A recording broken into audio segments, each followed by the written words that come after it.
We have a lot of cells in our body. Every single one of them are sending signals. It's literally a dance. There's a dance of 43 trillion cells in our body. And these cells are dying off because the mitochondrial dysfunction, when there's a lack of NAD, fuel the cells. When we're talking about NAD in general, what is NAD truly good for? The simplest answer. Today we have Eric Huynh. Hey! In this episode, we sit down with Eric Huynh, Chief Revenue Officer at Wells Pharmacy Network and NR product specialist, to talk science, quality, and the truth behind the hype. When you infuse high amounts of NAD, the thought is some of the metabolites that break down cross the blood-brain barrier, basically address some of the neurons, some of the receptors in the brain that play a role in cravings. Is that temporary or is that like a It depends how. The government, Trump, signed something to reschedule marijuana. What are your thoughts about that? I got no issues with that. What are some other type of drugs that you would like to see restructured or rescheduled? Right now, it's...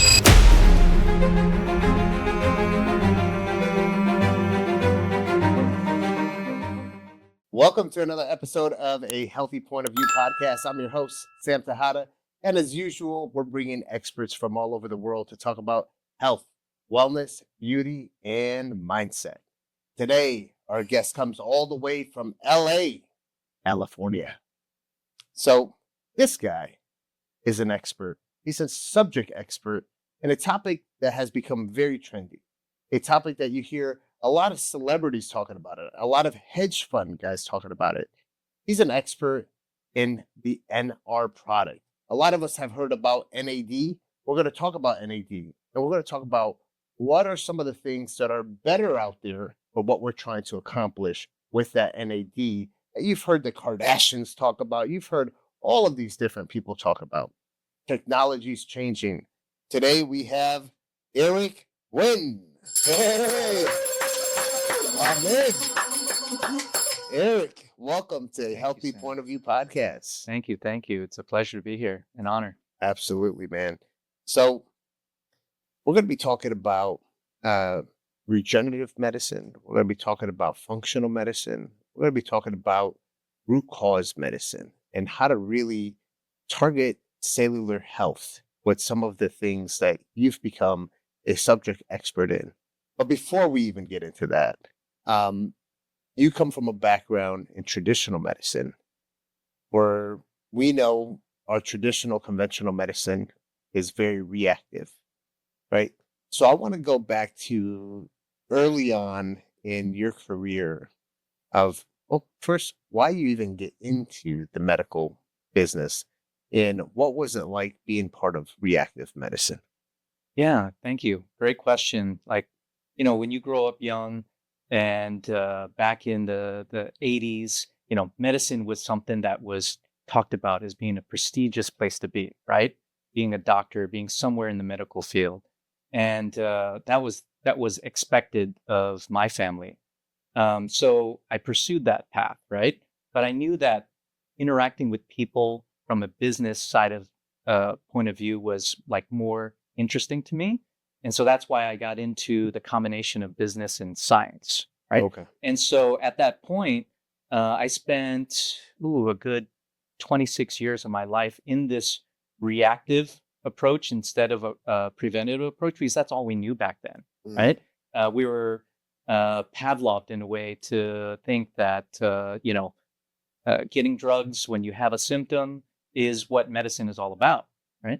And so I spent that 26 years working with the Pfizers, the Mercks, the GSKs, the Lillys of the world, where we were literally consulting on doctors, more scientists, not even the doctors. We were at the forefront where they were looking to discover the drugs that would eventually help you lower your cholesterol, eventually deal with all the inflammatory symptoms that the society has been accustomed to, right? But then it got just to a point where, it wasn't satisfying. So, part of that, when we talk about reactive medicine, there's a lot of people in the functional medicine space that say that reactive medicine is a failed system versus the prevention portion of it, right? Where it's not just treating someone on their signs and symptoms, right? It's something where we're going deeper in going into the cellular system, right? One of the things that I always say is that if you look at the back of the mug, right, prevention, early detection, and treatment intervention. In my opinion, those are all extremely important things to do, right? Having the data points, but the treatment interventions that are being done is very important as well. So this it's tough to say failed medical system because obviously it has saved a lot of lives, conventional medicine. So I don't want to put it down like that, but I want to hear from you why this shift. Why did you say, you know what, this was all we were used to, but what is it that you saw that you said, you know what, I really need to go on this side of medicine instead of being where I've been for the last, almost 3 decades. Yeah, it really comes down to data. When you look at data, you see that, since the Industrial Revolution, people have just gotten sicker and sicker, right? A lot of the things from autoimmune disease that didn't really even exist in the magnitude that it is now was even talked about back then. And it's all a byproduct of just society and how we go about the way we eat, the sedentary lifestyle, the simplicity of doing things without putting effort into it, right? This instant gratification world we live in.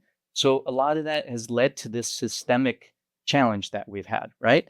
And not really understanding like the unintended consequences that have come from how society has shifted, and then just thinking, okay, we can fix it by just taking this medication, and then it's going to all go back to normal, right? But the reality is, there's root causes that cause us to become how we are from an inflammatory standpoint. And it really just drills down a lot of times to the cellular level and what's happening to our bodies. Right. No, I hear you on that. So, Eric, NAD, right? NAD. So, well, before we talk about NAD, because everything we're going to talk about, it relates to NAD. You started working with a company, True Niagen, before the intravenous product, correct? Right. What is True Niagen? Yeah, True Niagen is a dietary supplement made by a company known as Niagen Bioscience that was formerly Chromadex. So when I left the life science world of trying to discover drugs, right, in that approach, I joined Chromadex, and that's where that first shift happened from the reactive medicine to not necessarily preventative medicine, but wellness at that point, right?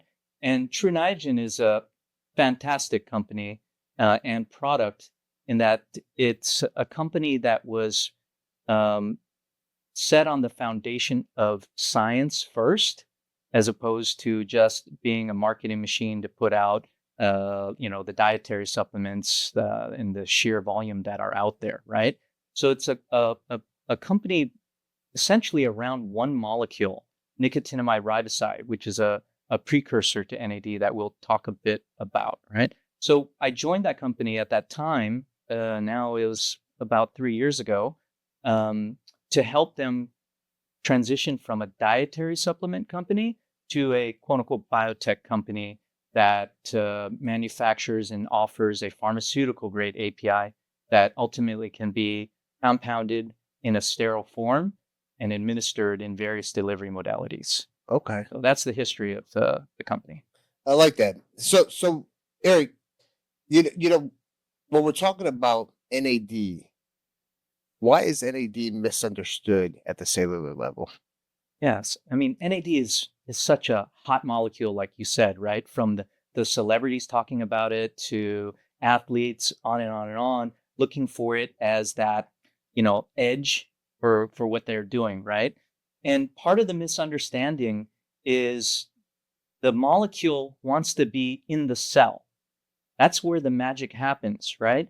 When it's in the cell, it fuels the mitochondria that ultimately powers the 500 plus metabolic processes that are in our body. And the challenge is when we when we intake NAD, regardless if it's a dietary supplement or an IV, IM, sub-Q, the molecule doesn't just naturally go into the cell. It's to start outside the cell. And if you look at the structure of the molecule, it's a small molecule. It's a dinucleotide, but it's a relatively bulky small molecule. It has molecular weight about 660-ish, right? So that's considered big for a small molecule. The other challenge with the molecule is that there's two phosphate groups in the middle that are negatively charged. Okay, so because of the bulkiness and those negative charges, it can't directly go into the cell when we take it, right? Okay. So that's why the people have nausea, heart palpitation, GI distress, a lot of those negative side effects that are common with NAD. So it's misunderstood because people would just think that, oh, I can get NAD from anywhere and it's going to work and it's going to be that fountain of youth, that miracle drug that's out there. But there are challenges that make it difficult, and that's why people have those side effects. That's I love that you brought up the topic about intracellular versus extracellular, right? Because in the world of IV nutrition, we talk about this quite often, or just nutrition in general, even when you're taking oral supplementations, are the actual nutrients, vitamins, minerals, amino acids actually getting into the cell, right? And even when we start utilizing some of our different data points when it comes to testing, right? Are you doing a micronutrients test that is testing the intracellular level of those micronutrients? So in the IV space, it's one of the things that we try to educate on quite frequently, which I think this is important for all of our physicians that are listening and tuning into the podcast, and also any consumers that are tuning in, is for people to really understand the importance of intracellular versus extracellular, right? So give me further information on what's happening with that NAD if it's not going into the cell. Right. Yeah. So the way I describe NAD, the analogy is that for those of us old enough to remember AOL dial-up, right? Okay. Remember, hit that button, and then you hear the wah, wah, wah, the sound, and then you got to wait, and then it eventually goes in, right? Well, with NAD, when you do an NAD IV or an IM or a sub-Q shot, it still will work. It just takes time. It's that delay, right? So, and that's because when the body sees the NAD molecule extracellular, it's saying, what are you? You're a foreign object, right? Because I recognize you inside the cell. I don't recognize you out here. So when you're out here, the body's smart. It's like, I got to do something about it, right? So it's sending all the red blood cells. It's sending signals to come do something about that NAD that's snuck into the VIP booth or club or something like that, right? And it's going to kick it out, or it has to break it down. In the case of our bodies, what it's doing is it's taking that NAD molecule and it's breaking it down into its various metabolites, some of which eventually will get into the cell and convert to NAD plus, right? So that's why I'm saying it's not fool's gold. It does work. It just takes time, and it's not as efficacious. You're not going to get as much. And then on top of it, you have to suffer. And then and the suffering is essentially inflammation that's happening to your body, right? If you've seen people that have done NAD IVs or... You get that flush, the burning sensation. Is that like an immune response that's happening? Exactly it. So Really? it's an inflammatory response that the body is having. And I'll explain what the data that we've seen and how it shows it. So when I was at Niagen Bioscience, we did the first clinical IRB study where we did the full venous draw, and we looked at heart, kidney, liver function, inflammatory markers like basophils and neutrophils, right? Which are representative of inflammation. At what point did you guys do that blood draw after the NAD was delivered? So we actually did a few things. We did the venous draw at, I believe, the 3-hour mark post-infusion. Okay. But we did the finger prick to measure the intracellular NAD levels at 7 different time points. Before the infusion, 10 minutes after, 3 hours after, 6 hours, 12 hours, 24 hours, 7 days, and 14 days. And the data shows where the rise of intracellular NAD happened between NAD cohort group, the NR cohort group, the placebo with saline, as well as a dietary supplement. Okay. To look at it in different ways. But with respect to the venous draw, that was after the infusion. Was completed. It wasn't actually exactly 3 hours. Just right after the infusion was completed, it was taken. Okay. And that's where all those biomarkers came back from. Right. So that just tells that narrative of that inflammatory response that the body had. Very interesting. So, all right. So when it's sitting there extracellular, right, and kind of sitting around, the body's trying to figure out where this NAD needs to go, you get that inflammatory response, and then that's where you start getting this nauseated flush feeling, and this is why we're delivering the NAD, for 4, sometimes even more hours at once. Right. Okay. Wow. Okay. So let's talk about NR. So NR is a NAD precursor, correct? That's right. So with NR, what are we seeing with NR when it comes with the relation to NAD? Yeah. So I usually explain it as NR is the most efficient molecule from an extracellular standpoint, right?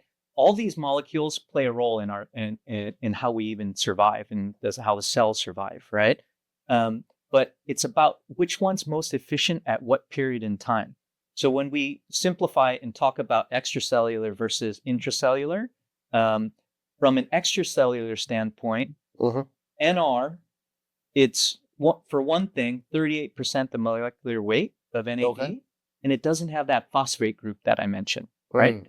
And so because of that, and in addition, it has its own VIP red carpet to get into the cell. Right. The other things to keep in mind with NR is that it's a rare form of vitamin B3. And why is that important? Well, it's found in certain foods that we eat and certain things that we drink. What kind of foods? Milk. Okay. Surprisingly, brewer's yeast. So there's different things that have NR in it. So our body recognizes it. Right. So from an extracellular standpoint, when I talked about NAD, the body doesn't recognize it, so it attacks the molecule. With NR, it's like, oh, you're cool. You got VIP pass to come in, so go ahead, right? So the body recognizes it, and then it can stay efficient. And as opposed to being AOL dial-up, you got high-speed internet now, right? So boom, VIP red carpet, high-speed internet goes right into the cell, and then in 2 steps.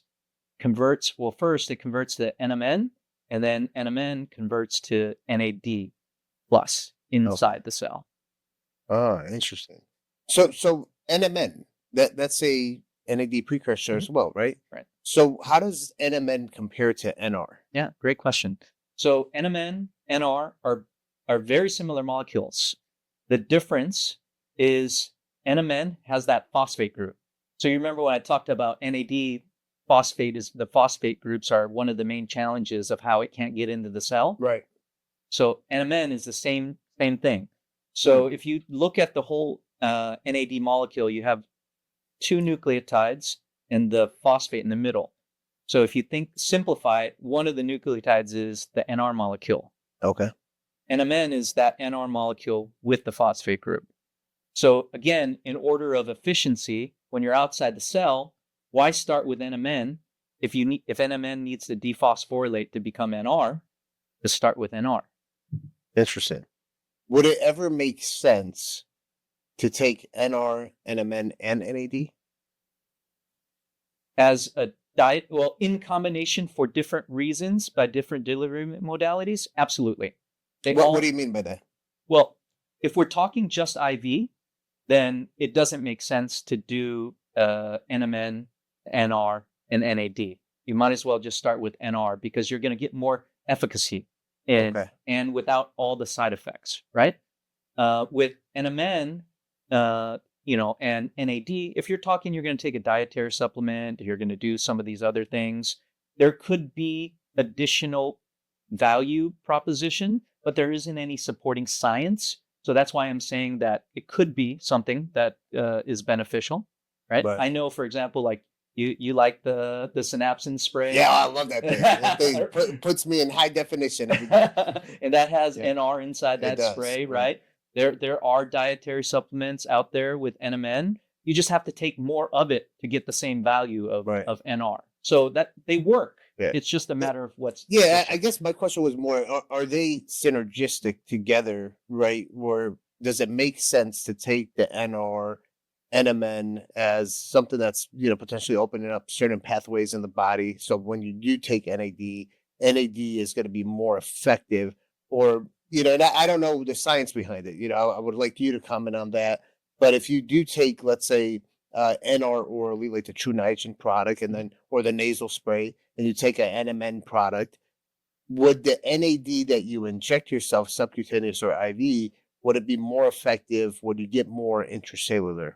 Well, if anything you introduce has to start extracellular, then again it goes back to efficiency.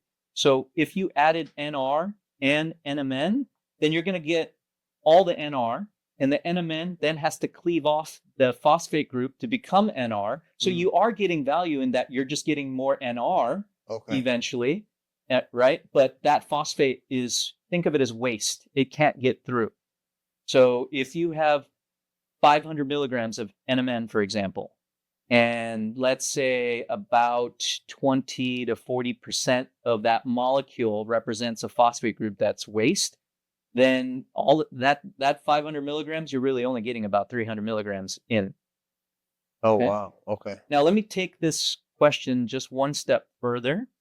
Now, I do work with just a sheer amount of providers around the U.S., and I've been blessed to learn about a number of just the disease states that they've treated, right? In using different products in different ways.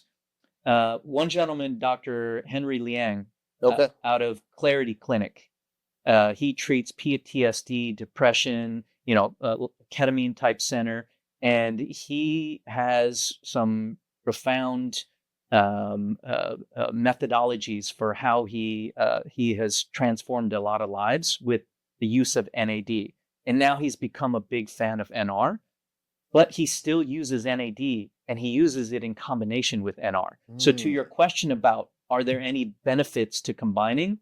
He's found a method.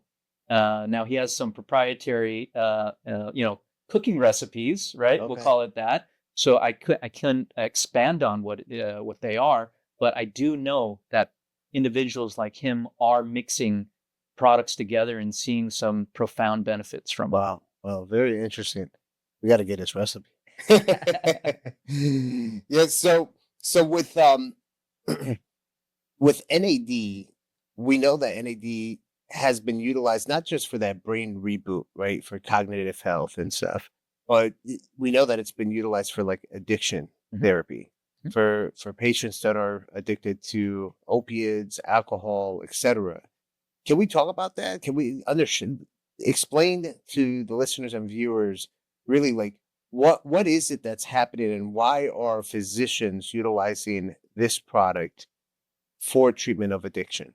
Yeah, that's that really, besides the celebrity aspect of things, that's really what put NAD IVs on the map, right? It's been 15 plus years that a number of providers have gotten into the NAD space or utilize NAD for addiction. And it's still mostly a hypothesis. There's no like concrete data and a number of studies around it. But I can tell you what is hypothesized from a number of experts that I've worked with in this space, right? And the thought is that when you infuse high amounts of NAD, that when that molecule has to break down, the thought is some of the metabolites that break down cross the blood-brain barrier and basically address some of the neurons, some of the receptors in the brain that play a role in cravings, Okay. right? So it doesn't eliminate addiction, but it addresses the craving aspect of things. Is that temporary or is that like a It long-term depends fix? how, let's say, stressed the system is, Okay. right? So someone that might not be like, let's use alcoholism, right? Where they've just been an alcoholic for 50 plus years of their life, and their receptors, everything are just shot. Then it's harder for them. For someone that may be a relatively younger, naive person that has addiction, it tends to work, much better for them. But it doesn't mean that it's eliminated. It's Right. just helps with those cravings for that period of time. So there's a wide spectrum of how it can help and treat and Of how long course. it does. Now the NAD, when we look at the protocol for addiction, it's a very aggressive dosage. Oh yeah. You know, and if we're saying that the NAD typically is sitting out there extracellular wise, what are we seeing with NR when it comes to addiction? Yeah. So a number of these providers, an NAD protocol for addiction, they sometimes go for like 2 weeks, 1,000 to 2,000 milligrams a day, 8 hours plus a day, Oh just my God. sitting down, laying there in a chair in fetal position, right? Not good. Not good. Yes. So what they're finding is with NR, they're able to reduce the infusion time by upwards of 4 to 8x. Right. So now patients are getting in for treatment. They're tolerating the infusions a lot more so, and they're actually addressing those craving receptors in a shorter period of time than the 14-day typical average for a certain type of addiction. Oh wow. Wow. That's pretty cool. I mean that's a huge difference. You know, if I was a patient Right. dealing with addiction, I wouldn't want to sit there for 8 hours, right? So now, when it comes to testing and the different studies that you guys are conducting with NR, what are we seeing and where are we at with that? Yeah, but we're definitely early in the early stage, right? Early adoption Okay. when it comes to testing. What I envision is when NAD becomes mainstream. When I say mainstream, not from a social media standpoint, but mainstream from when there's actual disease states that are tied to incremental improvements. For example, Parkinson's or Alzheimer's disease, where there is data that shows that increasing your NAD levels are helping with those patients. When a drug is ultimately approved, right? Then you're going to start seeing the Quest and LabCorps that will have NAD and NADH ratio measurements, right? Right. When we reach that level, that's when I think mass adoption for testing, as well as for quality testing, will be a table stake rather Right. than what it is right now. There are companies that offer NAD tests right now. They're good. They're not great, in my opinion. Oh, really? Right? Why is that? Uh, because a combination of things. The what are the true reference ranges that need to exist right now? So between you and I right now, there's one universal reference range.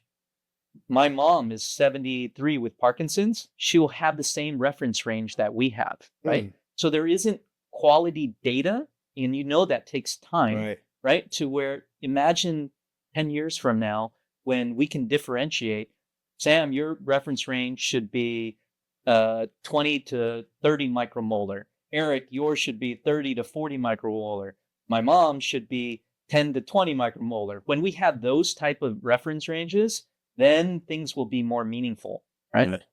What are we looking at when we're testing NR or NAD levels? What are we looking at with our patient when it comes to that?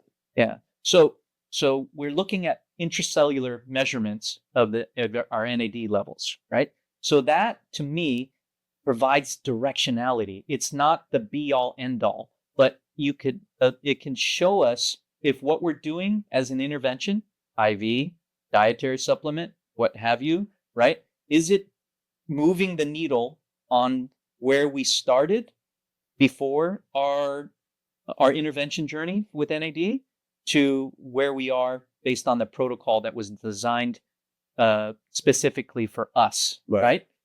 That's what we want to see, that directionality. What we can't see is how it's getting into our tissues and organs, because we're not biopsying our tissues and organs to really see the meaningful impact that it's having. Yeah. But when you saturate your intracellular levels directionally, it means it has to go somewhere.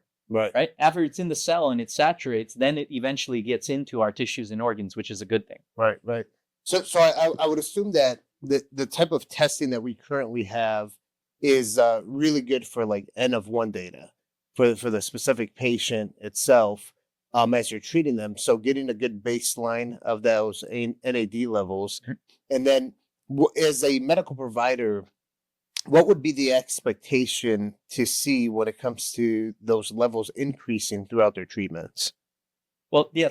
So they want to see that directionality, right? Right. You want to see that, so here's the thing.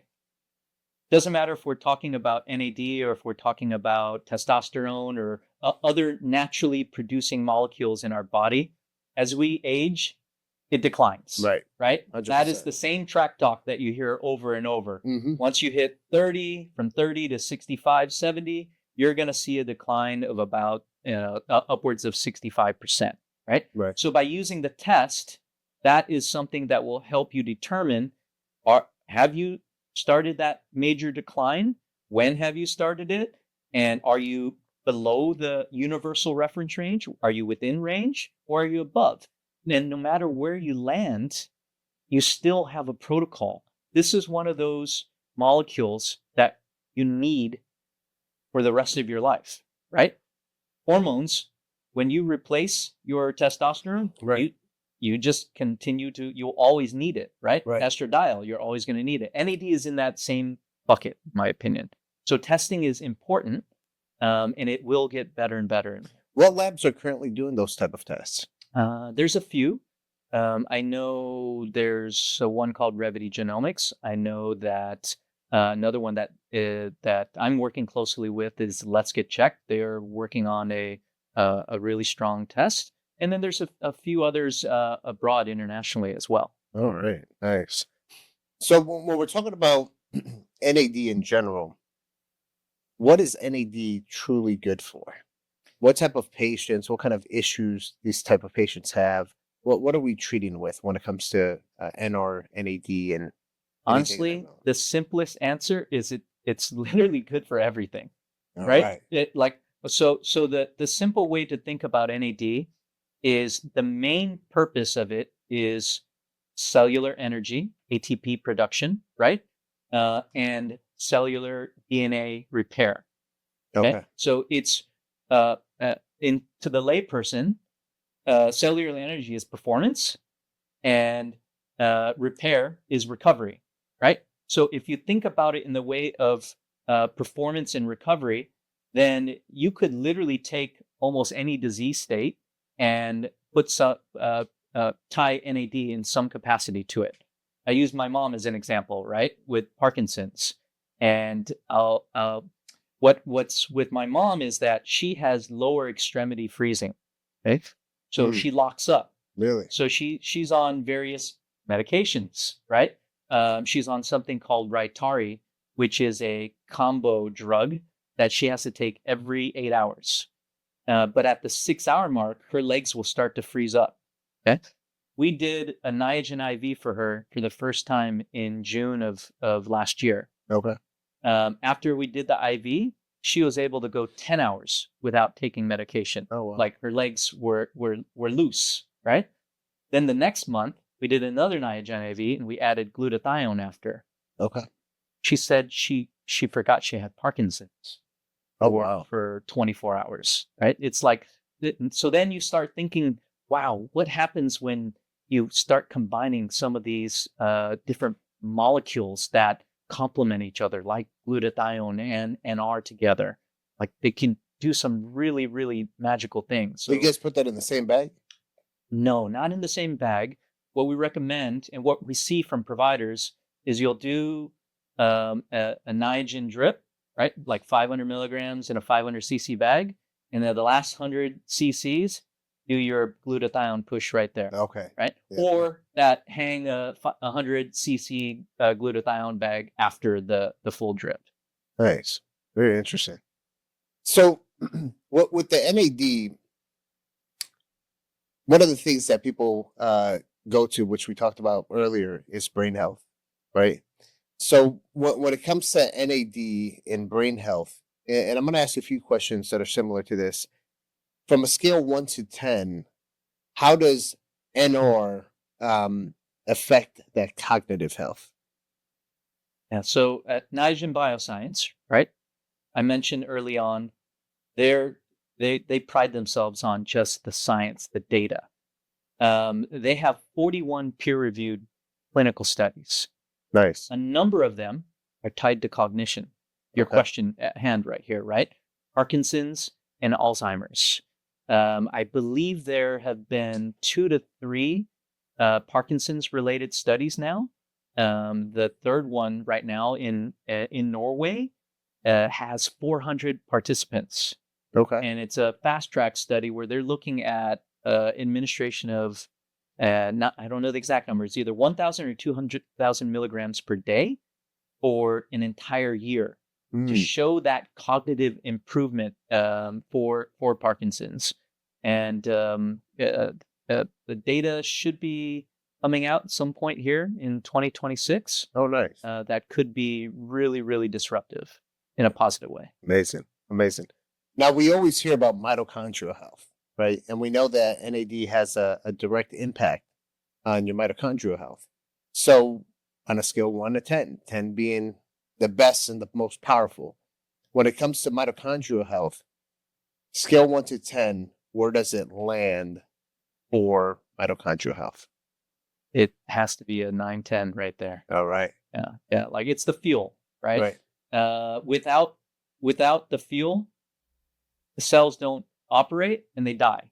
Right. We have, some people say that we have 40 or 36 trillion cells in our body. Others say 43 trillion cells. At the end of the day, we have a lot of cells in our body. Yeah. And every single one of them are sending signals, right? You mentioned early on regenerative medicine. They're sending signals. They're all talking to each other. It is literally a dance. There's a dance of 43 trillion cells in our body. Be like going on the freeway in China. They're just all going all over the place, and somehow nobody crashes into each other, right? That's a lot of cells, man. That's a lot of cells. But and these cells are dying off every day in high numbers, right? And it's because the mitochondrial dysfunction, when there's a lack of NAD to fuel the cells. That's one of the major components to it. Wow. Yeah, that's I wonder who counted all those cells, man. Because I used to try to count the jelly bean jar, when they would do that, and I would always fail. And that seems a little bit easier. There's only probably like 30 of them in there, but like licking the lollipop, right? How many licks until you get to the center of the lollipop, right? I remember those commercials. So, all right. So we talked about NAD, about the mitochondrial health. What else stacks well with NR in the NAD treatment? Yeah, it's interesting because we want to fuel all our cells, but it's important to consider how we detoxing them as well before, right? Right. So there's 2 things. Methylene blue. Methylene blue has some popularity, right? There's pros and cons to, and there's I would say a lack of knowledge as well on how to properly utilize methylene blue. Yeah. But if you think of methylene blue as well as glutathione as detoxing agents, that's where they complement each other so well. Okay. If you detox, clear the pathway, and then bring in all this NR, right? Then you're helping clear the path, and you're introducing NR to cleaner cells, right? Okay. Yeah. So that's something. Another thing is in regenerative medicine, you hear a lot of excitement around stem cells, exosomes, cell factors, right? I know that exosomes is something you're very interested in as well. Right. And those also are extremely complementary to NAD therapy, especially with NR. Yeah, I know Dr. Holland Chen, Yes. he's really big into NAD, and he's working with you guys very closely with the NR as That's well. right. And he's down here now in Miami doing a lot of research, not just on that, but also stem cells. Right. So obviously there has to be some kind of correlation between the two, correct? That's right. Amazing. So, you know, Eric, right now, you know, we're talking about all these different health modalities and things that people can do to really take control of their health, right? Right now, we have a big movement that's going on. It's called the Maha movement, you know, Make America Healthy Again. And it's gained a lot of traction. There's a lot of notability. And the Maha movement, you know, we don't want it to just be a random slogan that becomes popular and doesn't have the meaning that it truly should have.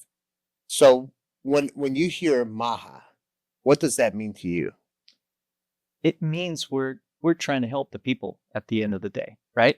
As opposed to, like we talked about at the beginning, being reactive, it's being proactive, preventative medicine, and Make America Healthy Again. And I'm not big into the political side of things, but I do believe in being proactive, and I believe Maha is playing a role in this, right? Right. When you think about certain things that are not available to us in the medical world right now, i.e. peptides, certain peptides, BPC-157, ipamorelin, CJC, and MOTS, and all these amazing peptides, they were taken away.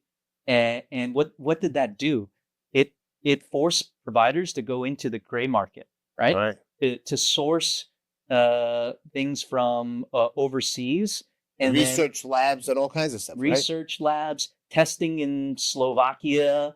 It's just you put the nation in a position where they're going to go and try to figure it out themselves if you don't if you don't allow them to do it in a compliant regulatory way.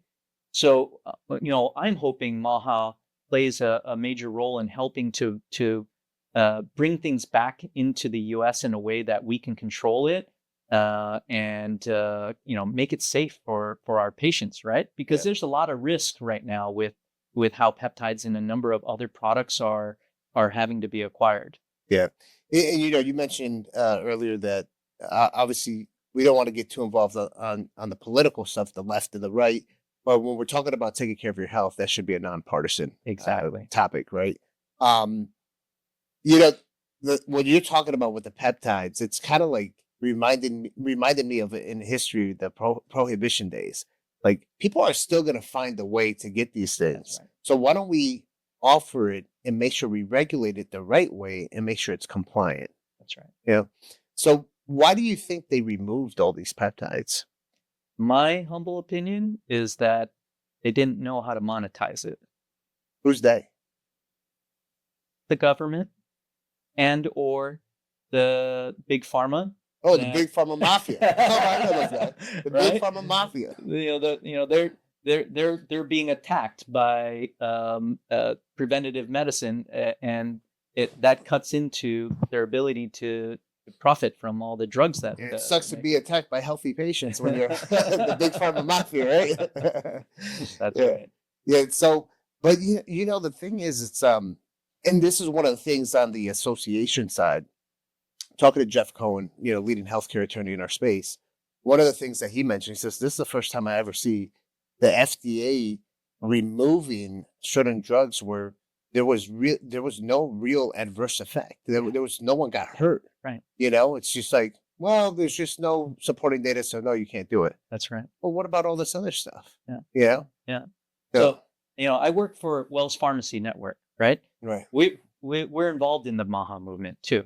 Right. And we're there at Capitol Hill when you're there, right? Right. And what's been crazy is, they took a number of these peptides off off the category 1 503B or 503A bulks lists in 2023. And in 2024, they put them on category 2, which meant no, you can't use them, right? In 2023. In 2024, a number of them came off, but they didn't put it back on category 1. So they live in purgatory right now, right? But the space is bullish that a number of them will come back, and companies like Wells Pharmacy that does everything above board, right? Regulatory compliance and as sound as can be, we can then start making these products that were helping literally thousands and thousands of people that got the rug pulled from them, right? And now with all the information on all the benefits of a lot of these products, and then how they would, ultimately live synergistically with like boosting NAD and having these peptides, helping these cell signaling factors, exosomes, that's when things start really getting exciting. When you have stacks as opposed to, the way things are right now when you take your metformin and your beta blockers and stuff. Yeah. So hopefully we see a lot of these peptides come back. We did see one of the peptides get FDA approved recently, the SS31. That's right. Right. So kind of seems like these peptides are only coming back once a big pharmaceutical company gets them FDA approved, and all of a sudden they're monetizing it. But that's right. At the end of the day, all jokes to the side, people need this stuff. There's a lot of sick patients where a lot of these functional medicine doctors are becoming very successful treating these patients, where a lot of the conventional treatments are not cutting it for them. So it is important, and this is why you're seeing this huge uptick of all of these different laboratories producing peptides. But then the scary part is like, what are you truly getting, right? Are you getting a pure product? Is it does it have the proper testing? Is there high levels of endotoxins in there? We don't know. That's right. So now it's becoming a lot of this underground stuff and this research stuff, and we're starting to feel like little lab rats because we have no other choice. So I'm hoping to see a difference there. Eric, there's a new product that has come out. It's in the CBD world, the Pico CBD. Have you heard of it? I've heard of it, yes. So they've been able to take CBD and make it into the Pico molecule, which is 1,000 times smaller than the nanomolecule. What do you know about CBD and how it can help people? Well, I'm not an expert in it, so I want to temper expectations on how much I comment on it. But I truly am fascinated by the CBD molecule. Now, as an IV, I haven't experienced it myself yet, but I'm interested because I've seen some data showing when you combine CBD with NAD, there are some profound benefits to it too, but I just don't have enough knowledge of it at this point. Oh, that'd be interesting. That'd be interesting to talk to the guys with Pico to see if they run some research on that with the universities they're working with. Yeah, NAD with the CBD. Huh? Yeah, it's knowing that you can have now a stronger bioavailability of that CBD, because CBD's been researched tremendously. I mean, there's over thousands of studies, especially because every state has legalized it at this point, right, for medical use, if not for recreational use. Right. So, the fact that we're on the topic of endocannabinoids, so the government, Trump, signed something to reschedule marijuana. What are your thoughts about that? I got no issues with that. Yeah. People need it. Yeah, right? Absolutely. Yeah. What are some other type of drugs that you would like to see restructured or rescheduled?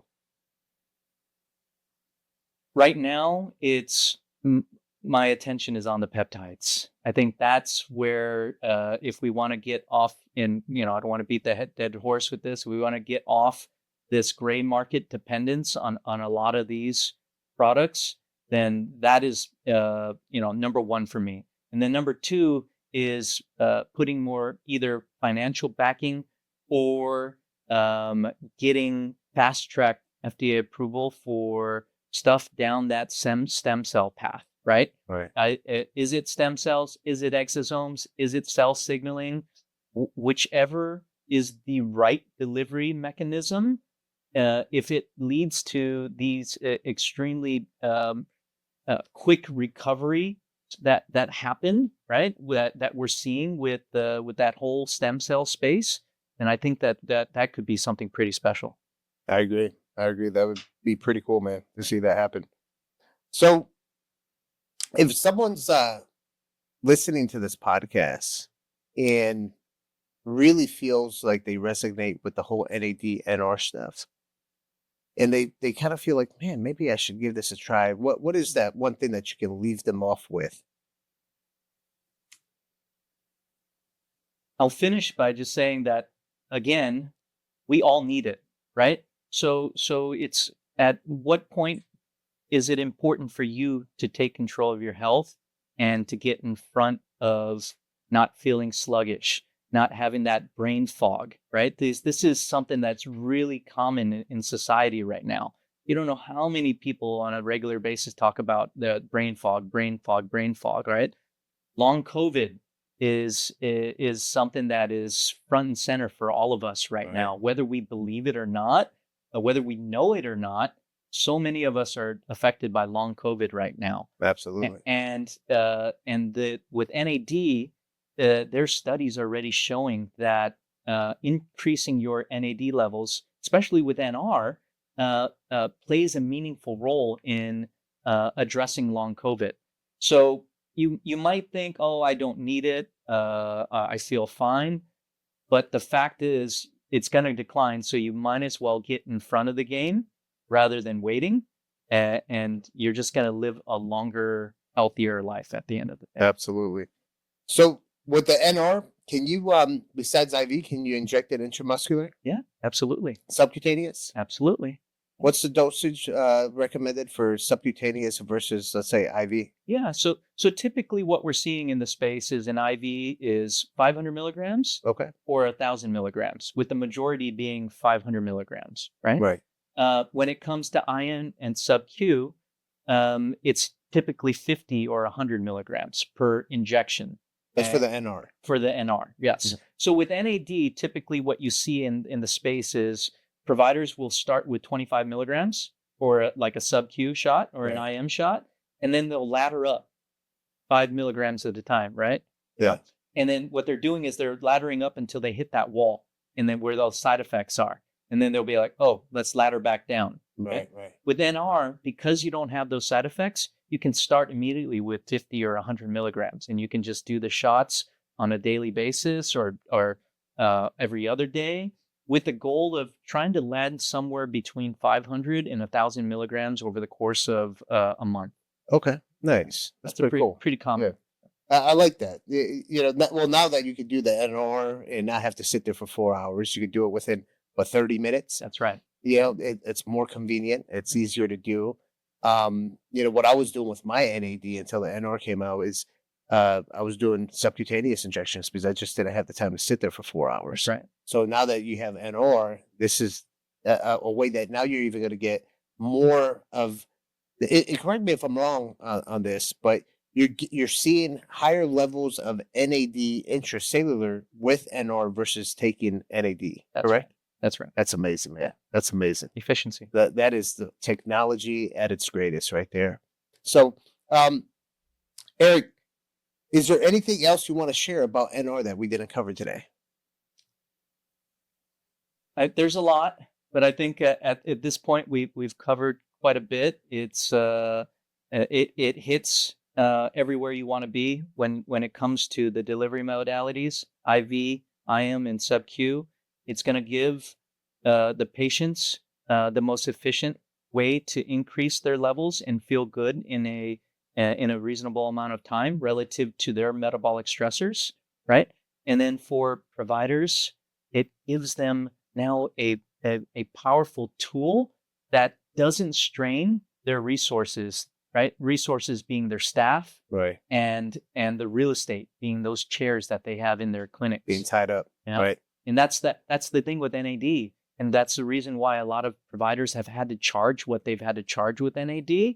It's not because of the molecule; it's because of the time that they had to spend in the chair, the time that their nurses had to dedicate to the patient because of potential biohazard concerns. Right. And now with the NR molecule with Niagen from Wells Pharmacy Network, you solve for all those pain points. Right. Absolutely. So, Eric, we're going to have a little fun here really quick. So one of my favorite podcasters, Stephen Bartlett with The Diary of a CEO, he came out with these conversation cards. Okay. I'll let you go ahead and grab that. All right. You can just open up that sleeve, grab a random card from the middle somewhere. You're going to read it, then you're going to answer it. Oh.